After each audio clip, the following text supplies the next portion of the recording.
Hey guys, so if you're looking for a way on how you can skip the 15-day Steam guard, right now it's not possible for the trade restrictions because you can skip it. That's the point of them. The whole purpose of trade cooldowns is to give the account owner enough time to notice and log the account in case it was compromised somehow.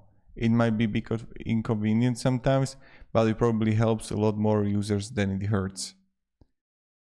So that's pretty much it.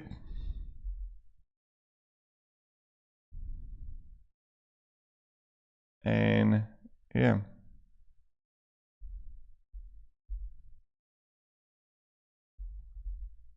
Have a great day and goodbye.